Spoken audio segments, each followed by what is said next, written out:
तो एक क्वेश्चन करते हैं, 3 boys and 2 girls stand in a queue. The probability that the number of boys ahead of every girl is at least one more than the number of girls ahead of her. तो ऐसा करते हैं, boys को और girls को एक Q में खड़ा करते हैं और देखते हैं कितने तरीके से ये अरेंजमेंट हम कर सकते हैं। तो 2 गर्ल्स को पहले हमने खड़ा कर दिया, ठीक है। अच्छा, इस तरफ फेस कर रहे हैं, है ना, ये आगे है, आगे का डायरेक्शन है। तो जो लोग हैं, है ना, उनकी आंखें जो हैं वो इस तरफ है ना, इस तरफ देख रहे हैं बेसिकली। तो अब आप देखें इस क्वेश्चन में क्या लिखा है, probability that the number of boys ahead of every girl is at least one more than the number of girls ahead of her. तो कहने का मतलब कि इस वाली गर्ल के आगे एक गर्ल है, ठीक है, तो इस गर्ल के आगे 2 बॉयज होने जरूरी हैं, ठीक है। यहाँ पे मैं लिख देता हूं, इस गर्ल के आगे 2 बॉयज होने जरूरी हैं और इस गर्ल के आगे एक भी गर्ल नहीं है। तो इस गर्ल के आगे कितने बॉयज होने जरूरी हैं? एक बॉय होना जरूरी है, ठीक है, क्योंकि है ना एक भी गर्ल नहीं, मतलब 0 गर्ल, और हमको क्या चाहिए, at least 1 more than the number of girls, तो 0 + 1, ठीक है, एक बॉय चाहिए अपने को। तो पहले अरेंजमेंट वो करते हैं अपन कि ये वाली जो गर्ल है इसके पीछे किसी भी बॉय को अपन नहीं रखते हैं, ठीक है। तो कितने तरीके से कैसे कर सकते हैं, दोनों गर्ल्स के बीच में कोई बॉय नहीं रखें, तीनों बॉयज को इस तरफ रख दें, ठीक है, ये एक तरीका हो गया। इस गर्ल के आगे 3 बॉयज, इस गर्ल के आगे भी 3 बॉयज, है ना। हमको तो क्या चाहिए, इस गर्ल के आगे एक बॉय और इस गर्ल के आगे 2 बॉय, है ना, सेटिस्फाई हो रहा है। अच्छा, फिर 2 गर्ल्स, है ना, एक बॉय कर देते हैं, 2 बॉय इधर कर देते हैं, एक अरेंजमेंट ये हो सकता है, ठीक है, इसमें भी सेटिस्फाई हो रहा है। अब ये नोट करें, इस वाली गर्ल के आगे ना 3 बॉयज हैं, है ना, सारे बॉयज इस गर्ल के आगे ही हैं और इस गर्ल के आगे 2 बॉयज। और तीसरा अरेंजमेंट क्या हो गया, 2 गर्ल्स और 2 बॉयज इधर आ गए, ठीक है।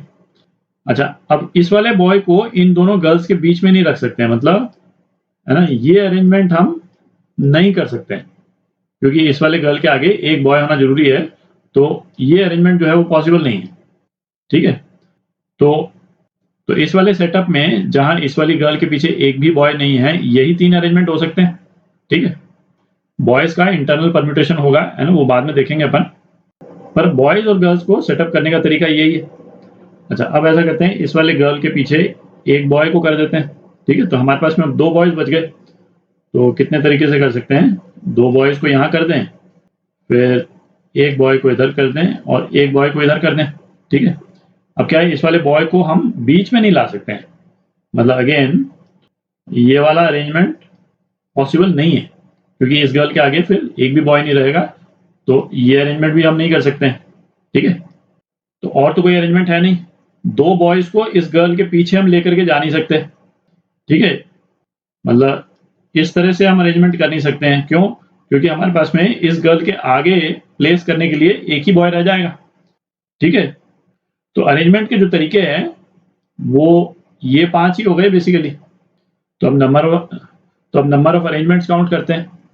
तो पहले तो सैंपल स्पेस निकालते हैं, NS, है ना, बिना किसी रेस्ट्रिक्शन के 2 गर्ल्स और 3 बॉयज को अरेंज करने के कितने तरीके हो जाएंगे, है ना। टोटल 5 लोग हैं, तो 5 लोगों को अरेंज करने के तरीके 5 फैक्टोरियल, ठीक है।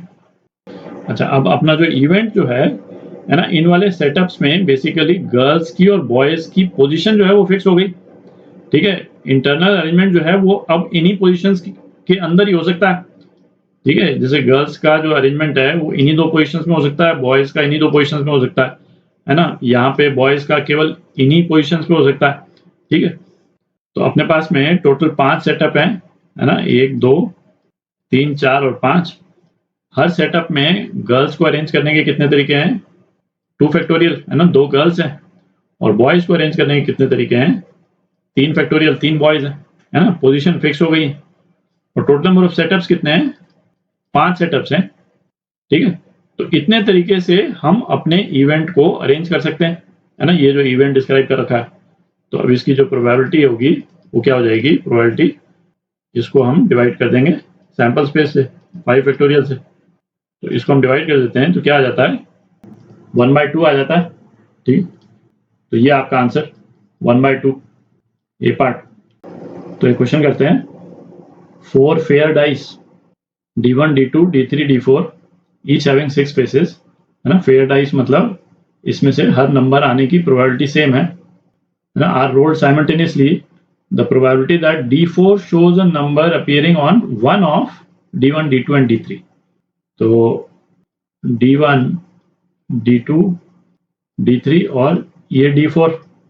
तो D4 पे D1, D2 या D3 पर आया हुआ कोई नंबर है ना, वो आने की प्रोबेबिलिटी क्या है वो निकालनी है अपने को. तो सबसे पहले तो सैंपल स्पेस निकालें. ठीक, तो 4 डाइस हैं जिनको अपन ने रोल किया. तो पहले डाइस में कितने नंबर आ सकते हैं? 6 नंबर आ सकते हैं, है ना. दूसरे डाइस में भी 6 नंबर आ सकते हैं, तीसरे में भी 6 नंबर आ सकते हैं और चौथे में भी 6 नंबर आ सकते हैं. ठीक है, तो सैंपल स्पेस क्या हो गया? 6⁴ हो गया. ठीक है. अच्छा, अब अपन निकालते हैं कि जो अपना इवेंट है ना, वो कितने तरीके से अकर कर सकता है. तो ऐसा करते हैं, D1, D2, D3, D4 दोबारा लिख लेते हैं, D3 और D4. ठीक है. अच्छा, अब एक ऑप्शन क्या है कि D1, D2 और D3 इनमें एक ही नंबर आ जाए, 1 से लेकर 6 तक का एक ही नंबर आ जाए, और फिर D4 पे हम चाहते हैं कि वही सेम नंबर आए. ठीक है. अब ये कितने तरह से हो सकता है? तो अब देखें, D1, D2, D3 पे एक ही नंबर लाना है, तो 6 में से एक नंबर सेलेक्ट करना है अपने को. तो ये क्या हो गया? 6C1. ठीक है, इसको ध्यान से देखिएगा, हर स्टेप है उसका अलग अलग मीनिंग है. एक नंबर हमने सेलेक्ट कर लिया, फिर उसके बाद में वही एक नंबर D1, D2, D3 पे डिस्ट्रीब्यूट करने के कितने तरीके हो जाएंगे? एक ही तरीका है ना, तीनों पे सेम नंबर आ रहा है.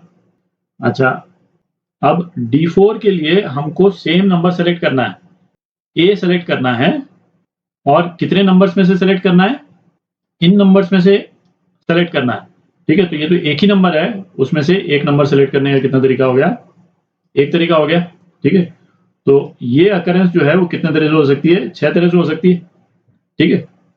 अच्छा, अब दूसरा देखते हैं कि D1 पे एक नंबर हो, D2 पे और D3 पे दूसरे नंबर्स हो जाएं, और फिर हम चाहते हैं कि D4 पे या तो A आ जाए या B आ जाए, उससे हमारा काम हो जाएगा, है ना, हमारे इवेंट में. तो D1, D2, D3 पे दो नंबर लाने के लिए हमको दो नंबर सेलेक्ट करने हैं, 2 डिजिट. 6 में से 2 हमने सेलेक्ट किए, 6C2 से सेलेक्ट किए. ठीक है. अच्छा, अब इनको हमको D1, D2 और D3 में अरेंज करना है. तो कितने तरह से हम अरेंज कर सकते हैं? जैसे ABB है ना, मैं यहीं पे ले देता हूँ. तो एक तरीका हो गया BBA और एक तरीका हो गया BAB. ठीक है. अच्छा, और तो कोई तरीका नहीं है, इन 3 के अलावा और तो कोई तरीका नहीं है. ठीक है. पर अब क्या हो सकता है कि हमने तो 2 नंबर सेलेक्ट किए ना, जैसे सपोज हमने 2 और 3 को सेलेक्ट कर लिया, तो यहाँ पे जो मैंने लिखा हुआ है वो क्या है? 233, 332 और 323. ठीक है, मतलब 3 2 है और 2 जो है एक बार यूज कर रहे हैं. अच्छा, अपन उल्टा भी कर सकते हैं, 2 को 2 बार यूज करें और 3 को एक ही बार यूज करें. तो उस वाले केस में क्या हो जाएगा? अपने पास में 3 ऑप्शंस और आ जाएंगे, है ना, AAB, BAA और ABA. ठीक है. तो 2 नंबर जब हम सेलेक्ट करते हैं तो इनको हम कितने तरह से डिस्ट्रीब्यूट कर सकते हैं? 3 डाइस में 6 तरह से डिस्ट्रीब्यूट कर सकते हैं. तो 6 तरह से हमने डिस्ट्रीब्यूट कर दिया. ठीक है. अच्छा, अब हमको D4 के लिए इन 2 नंबर्स में से एक नंबर चूज करना है. कितने तरह से चूज हो जाएगा? 2C1. ठीक है, इतने तरह से चूज हो जाएगा. तो ये कितना आ जाता है? तो ये आ जाता है 6 × 30 आ जाता है. ठीक है. अच्छा, अब मैं ये मिटा देता हूँ. और तीसरा तरीका क्या हो सकता है?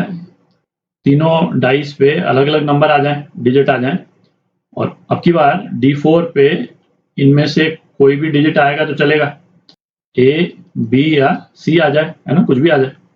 तो 6 में से 3 डिजिट को सेलेक्ट करने के तरीके 6C3, इनको डिस्ट्रीब्यूट करने के तरीके 3 फैक्टोरियल, है ना, अलग अलग डिजिट आ गए अब तो, और इनटू, है ना, ये 3 तरीके से D4 पे आ सकते हैं. तो ये 3 तरीके, तो ये कितना हो गया? तो ये आ जाता है 6 × 60 आ जाता है. ठीक है. अच्छा, इसमें देखें और तो कोई तरीका है नहीं, तीनों सेम, फिर है ना 1 2 और 1 1 1. है ना, इसके अलावा तो और कोई तरीका है नहीं। तो अब हम प्रोबेबिलिटी निकाल लेते हैं अपने इवेंट की। तो ये कितना हो जाएगा, है ना, इतने तरीके से हम कर सकते हैं इसको, 6 1 + 30 + 60, ठीक है, अपॉन सैंपल स्पेस 6⁴, ठीक है। तो ये कितना आ जाता है, 91/216, ठीक है। तो ये आपका आंसर, ए पार्ट।